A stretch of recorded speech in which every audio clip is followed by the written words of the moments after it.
افسوسناک خبر آپ سے شیئر کر رہے ہیں۔ بھارت میں کرونا وائرس کی تباہ کاریاں جاری ہیں۔ ہر 4 منٹ بعد ایک مریض ہلاک ہونے لگا۔ پڑوسی ملک میں گزشتہ 24 گھنٹوں کے دوران کورونا کے مزید 3,52,000 کیسز رپورٹ۔ مئی میں کورونا کیسوں کی یومیہ تعداد 5 لاکھ تک جانے کا خدشہ۔ آپ سے افسوسناک خبر شیئر کر رہے ہیں۔ بھارت میں کورونا کی خوفناک تباہ کاریاں جاری ہیں۔ ہر 4 منٹ بعد ایک مریض ہلاک ہونے لگا۔ پڑوسی ملک میں گزشتہ 24 گھنٹوں کے دوران کورونا کے مزید 3,52,000 کیسز رپورٹ۔ مئی میں کورونا کیسوں کی یومیہ تعداد 5 لاکھ ہو جانے کا خدشہ۔ اس پر ہمیں مزید اپڈیٹ کر رہے ہیں ٹائم نیوز کے خصوصی نمائندے۔ بالکل، بھارت میں کورونا کی تباہ کاریاں جاری ہیں۔ ابھی تک جو بھارت میں ایکٹیو کیسز کی تعداد 1,73,00,000 سے زائد ہو گئی ہے۔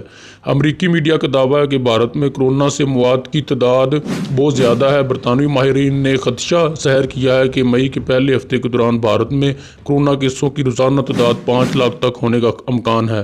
غیر ملکی میڈیا کے مطابق بھارت میں مزید 2,688 افراد جان سے گئے۔ ہلاک شدگان کی تعداد 1,95,000 سے زائد ہو گئی ہے۔ دارالحکومت دہلی میں لاک ڈاؤن میں 1 ہفتے کی توسیع کر دی گئی ہے۔ ملک میں کورونا کی تباہ کاریوں کے حوالے سے بھارتی وزیر اعظم نریندر مودی نے